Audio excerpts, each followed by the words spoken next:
லேவியராகமம் 3ஆம் அதிகாரம். வசனம் 1. ஒருவன் சமாதான பலியை படைக்க வேண்டுமென்று மாட்டு மந்தையில் எடுத்த செலுத்தவனாகில், அது காளையானாலும் சரி பசுவானாலும் சரி, பழுதற்றதாயிருப்பதை கர்த்தருடைய சந்நிதியில் செலுத்த கடவன்.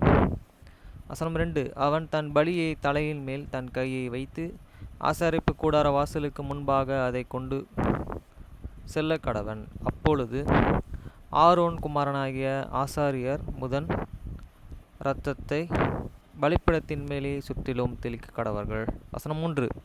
பின்பு சமாதான பலிகளை குடல்களையும் மூடி கொழுப்பையும் குடல்களில் உள்ள கொழுப்பு முழுவதையும். வசனம் 4.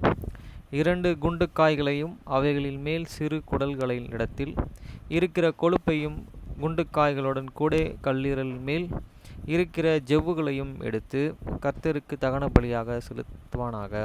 வசனம் 5. அதை ஆரோன் குமாரர்கள் பலிபீடத்து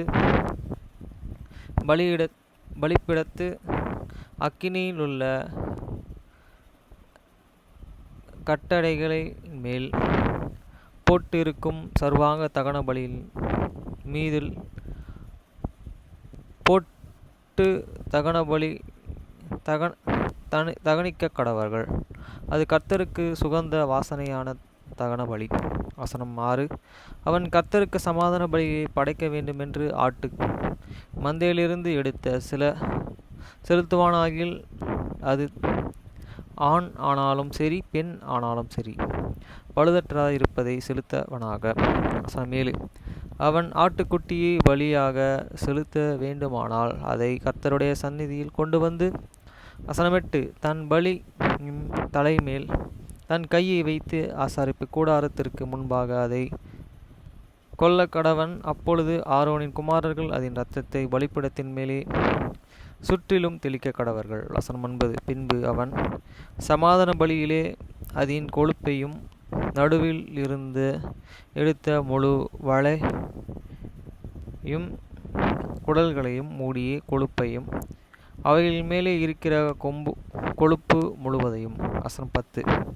2 குண்டுக்காய்களையும் அவைகளின் மேல் சிறு குடல்களிடத்தில் இருக்கிற கொழுப்புகளையும் குண்டுக்காய்களுடன் கூட கல்லீரல் மேல் இருக்கிற ஜவ்வையும் எடுத்து கர்த்தருக்கு தகன பலியாக செலுத்த கடவன்.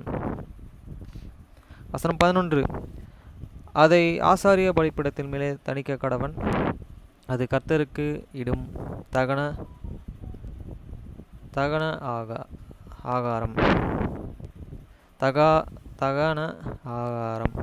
வசனம் 12. அவன் செலுத்துவது வெள்ளாடாய் இருக்குமானால் அவன் அதை கர்த்தருடைய சந்நிதியில் கொண்டு வந்து. வசனம் 13. அதன் தலைமேலே தன் கையை வைத்து ஆசாரிப்பு கூடாரத்திற்கு முன்பாக அதை கொல்ல கடவன்.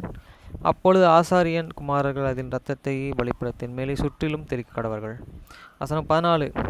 அவன் அதிலே குடல்களையும் மூடி கொழுப்பையும் அவைகளில் இருக்கிற கொழுப்பு முழுவதையும். வசனம் 15.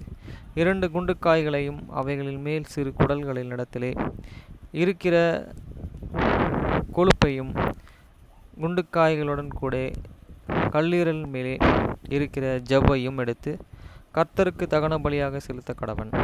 வசனம் 16. ஆசாரியன் பலிபீடத்தின் மேலே அவைகளை தணிக்க கடவன். அது சுகந்த வாசனையான தகன ஆகாரம். கொழுப்பு முழுவதும் கர்த்தருடையது. வசனம் 17. கொழுப்பையாவது இரத்தத்தையாவது நீங்கள் புசிக்கலாகாது. அது உங்கள் வாசஸ்தலங்கள் எங்கும் உங்கள் தலைமுறை தோறும் சிந்திய கட்டளையாயிருக்கும் என்று சொல் என்றார். வசனம் 17. கொழுப்பையாவது இரத்தத்தையாவது நீங்கள் புசிக்கலாகாது. அது உங்கள் வாசஸ்தலங்களிலே எங்கும் உங்கள் தலைமுறை தோறும் நித்திய கட்டளையாயிருக்கும் என்று சொல் என்றார்.